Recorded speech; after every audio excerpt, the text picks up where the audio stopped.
5, 4, 3, 2, 1, 0. All engine running.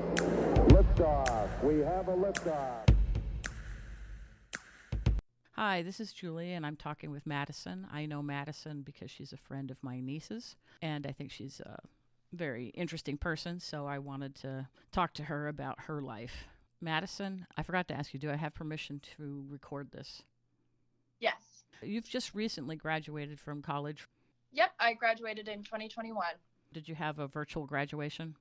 I was fortunate in that I did have an in-person graduation. Masks were required, and we got to walk the stage. So I got a graduation. It was definitely a little different than I had hoped, but graduation nonetheless. That's awesome. My son had a virtual graduation. The good news was family members from across the country could attend if they could get logged in. It was kind of interesting to be able to spread it out versus all the people that would be here. But still, it's an interesting time. I take it that you have a family. I do. Do you have parents, siblings? Yes, my mom and dad are married, and I have one younger sister. I see. So that puts you as the oldest? It does indeed. How does your life as an older sister pan out for you? It's interesting. I think older children tend to have a lot more responsibility, tend to face a bit more consequences. At least in my family, that was the case, in the sense of I was the first child to go out to a party or stay out past curfew or have sex, all of these things. So I was kind of breaking ground, and my parents almost used me as a learning curve. And they done a much better job with my younger sister, but there's a certain level of independence that I think is expected of older children, because my sister is 3 years younger than me. I was immediately put in this role of mommy's helper and the big kid, and you're not a big kid when you're 3 years old. So it implies a lot of responsibility and immediately pushes you into this independent persona. And that's definitely translated into a lot of facets of my life. You know, I've always been pretty independent. I've always been highly responsible. I'm very hard on myself when I fail. You know, I count a lot of things as failures that I don't think other people would count as failures. And I think that stems from being an older sibling. But there are perks to being an older sibling. I get to do everything first. So I'm the cool kid. I'm the favorite grandchild. I got to make a lot of decisions for myself, which was cool. I got to have this incredible relationship with my sister. I mean, don't get me wrong, we fought like cats and dogs when we were kids over the stupidest things. But now that we're older, we are a lot closer. And it's nice knowing that I have a relationship with my sister where she can come to me for advice in areas that my parents aren't necessarily helpful. So did I want to be the one to have to make the mistakes and learn the lessons? No, not at all. But it's nice knowing I can translate those lessons to my sister so she doesn't necessarily have to go through the same things. Oh, that's very interesting. I hadn't looked at it that way. I'm 10 years older than my youngest sister, so we didn't fight like cats and dogs. Yes, I tried to help her not go through the same things that I went through, but I never thought of it as being helpful. It was just more like, just stay out of trouble. Yeah, and there's definitely a protective aspect there. My sister is much more independent than I am, and she's got her head on straight, but I have always felt this responsibility to watch out for her, because I want the best for myself, but I want the best for her more than that. I've definitely felt the same. It doesn't really dissipate. About the hardest thing is just recognizing when the younger one is really an adult, reminding yourself you don't have to be that directly protective. Well, that's what's interesting is my younger sister actually, so she'll act like an adult in her ordinary life, but when she and I are together, she will, whether she realizes it or not, assume this position of the younger child, where she looks to me for anything she can. It's a really nice feeling because it makes me feel needed. Mm-hmm. And I think everybody craves that a little bit. But I am curious for the day when she is like, hey, you know, I'm a grown up now. Well, I think there are always scenarios and situations and environments where it's more comforting to think back into what you know instead of being this all powerful, independent person. I do it myself sometimes when I ask my parents for help. I'll resort back to a kid. I want to be an adult. I want to be a grown up and, be in charge of everything in my life. But there are times when I'm scared and kind of fall back into that role of asking mom and dad for their advice. I think that's an okay thing to do. I'm in agreement with you.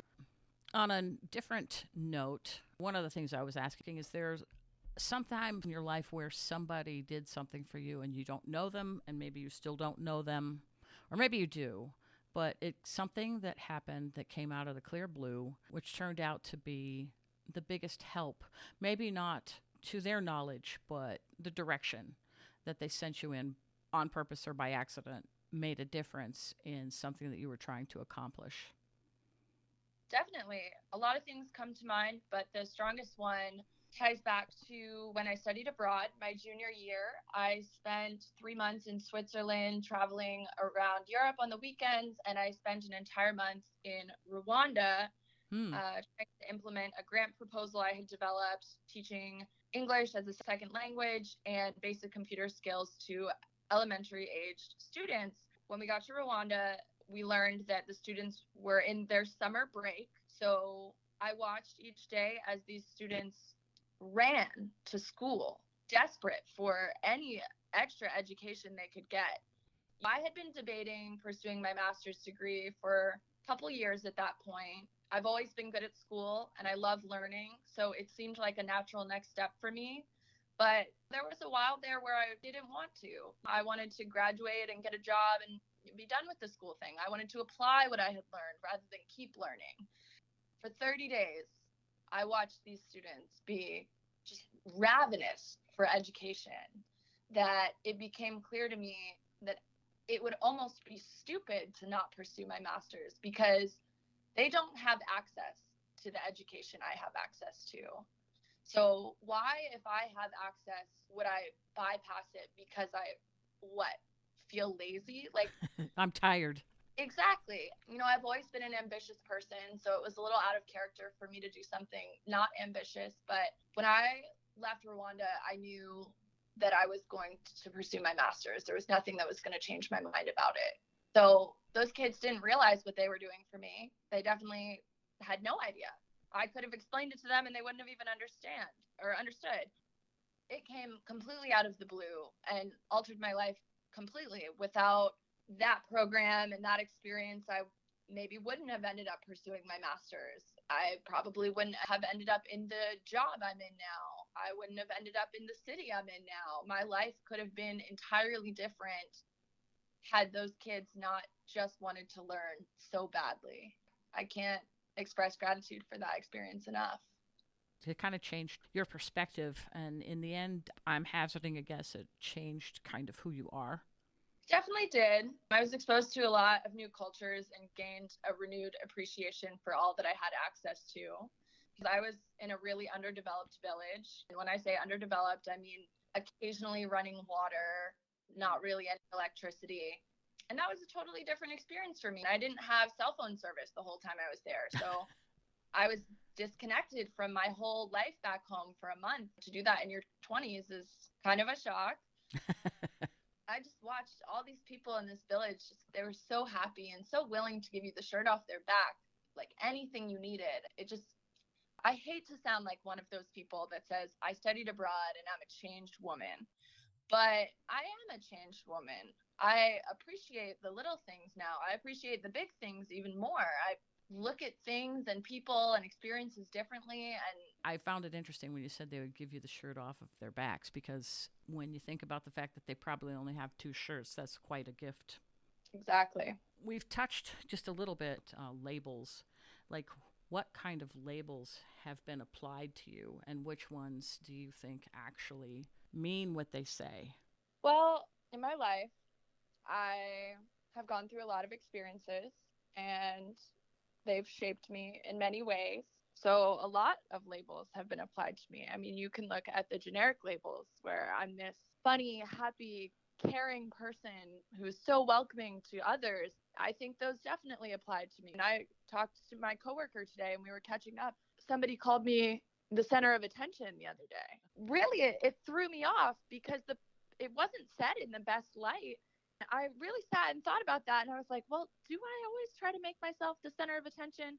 So I was talking to my coworker about it, and she's also a close friend of mine.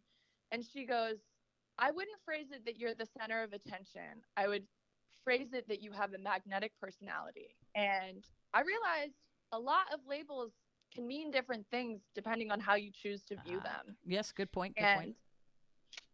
I've had a lot of negative labels applied to me. I was bullied in high school. I was bullied in Rwanda by the students I was living with.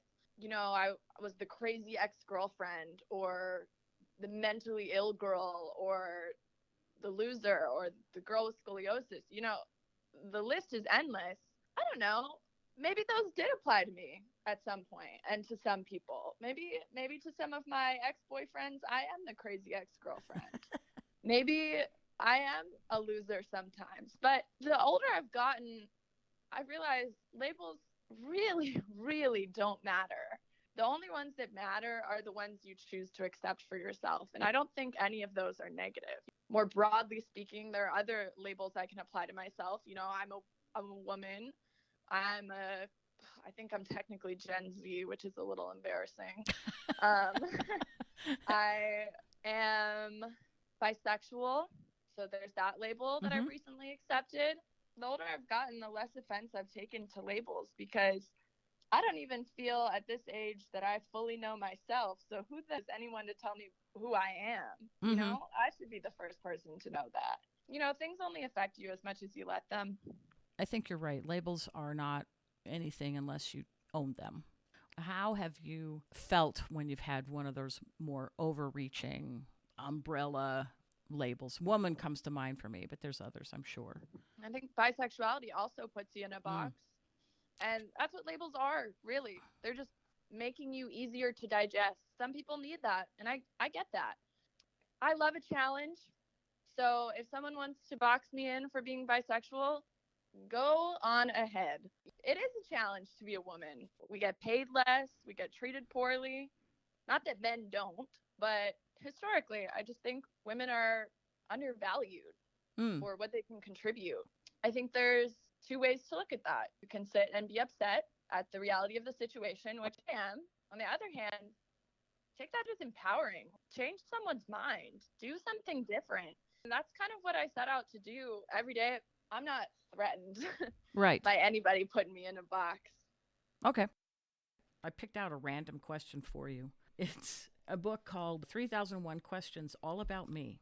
And of course, you don't have to make them about you. But the question that I picked for you was number 1015, which is, what person am I when I'm in a group?